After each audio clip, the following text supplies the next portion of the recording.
Bonjour, vous écoutez l'épisode 15 du podcast Les Petits Plus Zen, un podcast sur l'éducation, la parentalité, les enfants et l'instruction organisé par Séverine Feiss, une enseignante depuis 20 ans en REP+, en maternelle.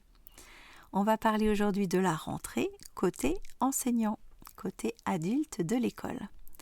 Donc si vous faites une première rentrée en maternelle cette année, si vous avez changé de niveau de classe, si vous arrivez dans ce métier, vous avez peut-être plein d'idées sur la rentrée en maternelle, sur l'organisation d'une première journée avec des 2 ans, des 3 ans, des 4 ans, la découverte d'un cycle, donc le cycle 1 qui a un fonctionnement très différent de la primaire, donc des classes où il y a beaucoup plus de collectifs. Et on va parler aujourd'hui de la première journée pour un enseignant de petite section ou de toute petite section. Donc l'enseignant de petite section, de toute petite section, on va être très dans la rayure de survie. Je lui conseille vraiment d'avoir bien dormi et bien dormi des 3 jours avant la rentrée. Cette journée de rentrée, elle va être très riche en émotions, elle va être très riche en haut et en bas, en imprévus.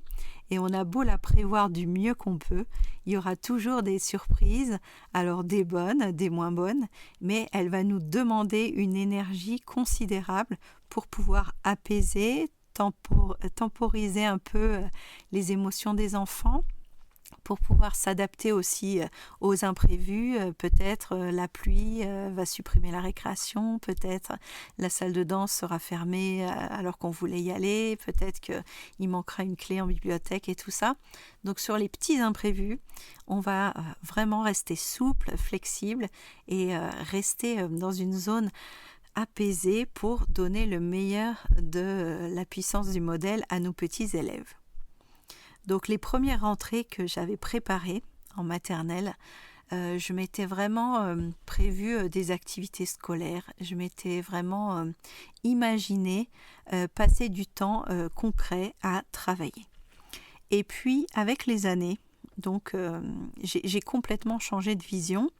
Je vous en parlais un peu dans l'épisode 1 quand j'ai pris le dispositif des moins de 3 ans en charge. J'ai déconstruit ma pratique et je me suis rapprochée au maximum de l'individualité de chaque élève, de la singularité de chaque famille et de me mettre à la place de chaque enfant qui allait rentrer en classe. Si vous avez écouté l'épisode 13, je vous parle des 4 profils possibles d'enfants en rentrée de petite section. Donc suivant ces 4 profils-là, nous, en tant qu'adultes responsables de la classe, on n'aura pas du tout la même attitude et la même posture. Quand on prévoit sur la journée de faire telle histoire, tel livre, telle chanson, d'aller à telle heure en sport, telle heure en récréation, on est en train d'organiser un séminaire, une conférence qui cadrerait très bien avec des adultes organisés, rodés et en pleine cohérence de leur capacité mentale.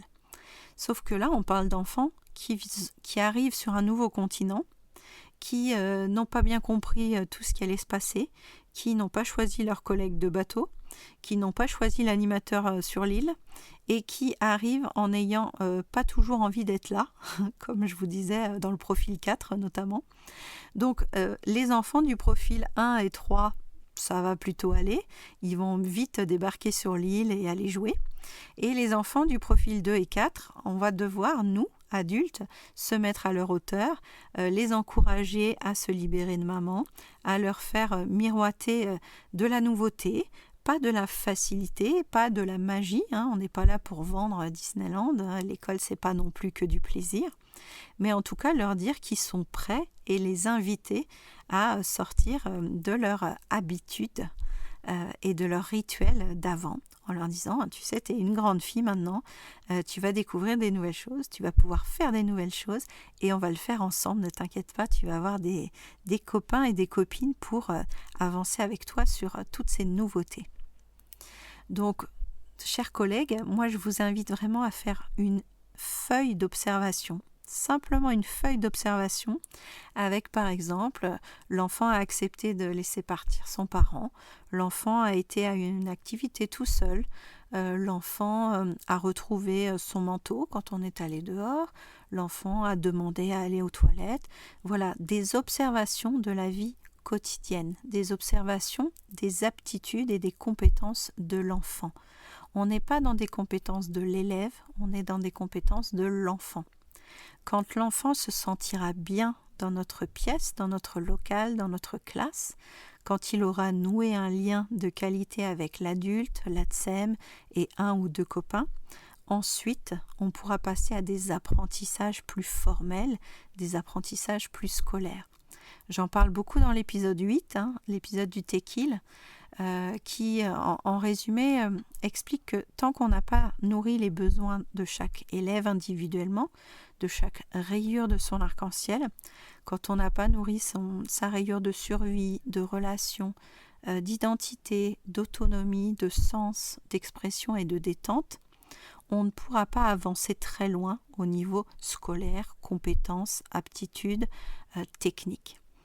Si l'enfant n'est pas en sécurité, si l'enfant ne se sent pas bien dans cette classe, s'il a envie d'ouvrir la porte pour partir, s'il pleure toute la matinée, comment voulez-vous qu'il puisse s'intéresser à votre histoire, à votre chanson, à votre matériel de pâte à modeler?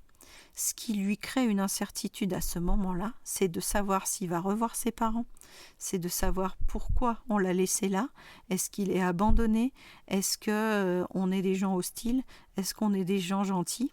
Toutes ces questions reviennent comme un animal qu'on aurait laissé au milieu d'une fosse aux lions. Là, dans ces cas-là, c'est le cerveau archaïque, c'est le cerveau reptilien qui prend en charge la réflexion. L'enfant n'est plus capable de réfléchir de manière complètement optimale.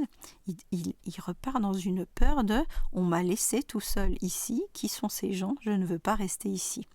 Et donc, ça arrive, malheureusement, vous allez peut-être le vivre aussi, qu'il y ait un enfant qui soit inconsolable le premier jour, qui soit accroché à son porte-manteau, à son sac à dos, qui veuille ouvrir la porte, qui refuse toute interaction, tout contact avec vous. Dans ces cas-là, ce n'est pas le scolaire qui va l'aider. Dans ces cas-là, c'est le regard avec l'adulte qui va pouvoir l'aider, un regard de bienveillance, d'ouverture. On va lui proposer des choses, on va lui proposer un câlin, on va lui proposer un coloriage, on va lui proposer de venir à côté de nous. Il y a des enfants qui sont très rassurés juste d'être à côté d'un adulte, même s'ils ne font pas l'activité. Ils sont à côté, ils participent de façon spatiale, on va dire, pas physique mais spatiale. Ils sont dans l'espace de l'adulte et ils le suivent un petit peu toute la matinée, toute la journée, parfois toute la semaine. Pendant une semaine, on a des élèves qui nous suivent parce qu'on est la référence. Ils ont compris intuitivement que le parent avait fait un transfert d'autorité à nous, donc à l'ATSEM ou à l'enseignant. Et donc, il se met à côté de nous puisqu'on est apparemment la zone de non-danger, la zone la moins en danger. Donc, tous ces petits éléments-là pour vous dire que la grille d'observation, elle ne sera pas remplie pour tous les élèves parce qu'on n'a pas le temps de pointer pour chacun. Mais de temps en temps, quand on voit qu'un élève a rangé un jeu tout seul, on peut mettre un petit point dans la case « c'est rangé du matériel ». Quand on voit qu'un enfant est venu parler à quelqu'un qui pleure, on peut se le noter dans un petit coin pour revoir plus tard. Ce qui m'intéressait beaucoup, c'est de voir d'où partait chaque enfant et de voir ensuite à la fin de la période, donc au premier entretien avec les parents, où il était arrivé. En 6 semaines, en 7 semaines, on voit tellement de changements dans un enfant qui devient élève que c'est fabuleux de voir que le premier jour n'est pas du tout représentatif de tout ce qui va se passer après. Mais plus nous, enseignants, on est calme, serein et confiant dans l'idée que ce groupe classe va se construire, que tous ces enfants vont trouver un lien, ils vont avancer à leur chemin, pas à la même vitesse, ils vont pas du tout aller dans l'ordre qu'on a tous prévu pour eux, ils iront à leur rythme, et cette notion de rythme, c'est ce qui m'a vraiment conduit vers la notion du Tekil. Donc, chers collègues, soyez souples dans vos objectifs, prévoyez une histoire, prévoyez une comptine, prévoyez une longue visite de la classe, verbalisez beaucoup. Moi, je parle tout le temps de verbalisation, c'est dans l'épisode 12. Donc n'hésitez pas à verbaliser au maximum pour que les enfants s'imprègnent de votre vision de la classe, ce que vous attendez d'eux, pourquoi ils sont là. Revoyez un peu le sens de l'école. L'école, ça sert à grandir, à apprendre des nouvelles choses, à faire des liens, à comprendre. Donc on met des mots, on est en métacognition, on explique aux enfants ce qu'ils font là et on explique surtout que les parents reviennent toujours. Un enfant qui va pleurer, il n'a envie d'entendre que ça. Maman va revenir, ne t'inquiète pas. Maman ou papa revient toujours. Et si on lui répète 12 fois, on lui répète 12 fois. Il n'y a aucun problème. Et pour certains enfants, vous pouvez même l'écrire sur un petit papier en disant « Maman revient ce soir », vous mettez l'heure à laquelle vous finissez, vous faites un petit cœur et il va tenir ce papier toute la journée jusqu'à ce que maman arrive.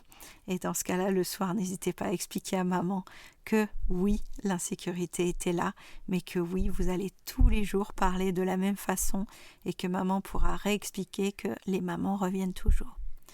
J'en profite pour le dire ici parce que je ne crois que je ne l'ai pas dit dans l'épisode 12. N'hésitez pas, chaque parent, à bien dire au revoir à votre enfant avant de quitter la classe. Il y a souvent des parents qui disent « j'en profite, il ne me regarde pas, j'y vais ». Et en fait, ça ne rend pas très service à l'enfant. Parce que l'enfant a besoin d'être sûr que vous êtes là. Et quand il se retourne, il a commencé un puzzle, il se retourne, il voit que vous êtes parti. Là, le doute s'installe, mais il m'a laissé là, il est parti et il m'a pas dit au revoir. Donc, dites bien au revoir avant de partir à votre enfant le jour de la rentrée. Et c'est valable tout le mois de septembre, je dirais bien. Une fois qu'il sera bien habitué au fait que vous allez toujours revenir et toujours qu'il est en sécurité dans cette classe, ça ira beaucoup mieux. Donc voilà, chers collègues, n'hésitez pas à me faire des petits retours sur cet épisode-là. Vous pouvez m'envoyer un message sur Instagram ou par mail. Je reste disponible si vous avez envie d'en savoir plus sur le dispositif des moins de 3 ans, sur les petites sections. Et puis je vous souhaite un très bon courage, couchez-vous tôt, avant et après cette rentrée de petites sections. Et puis n'hésitez pas à travailler en équipe, on parlait de cohérence, ça a tout son sens quand il y a plusieurs petites sections dans l'école, de voir un petit peu comment harmoniser les pratiques. Je vous souhaite un très bon courage, je vous dis à très vite, au revoir.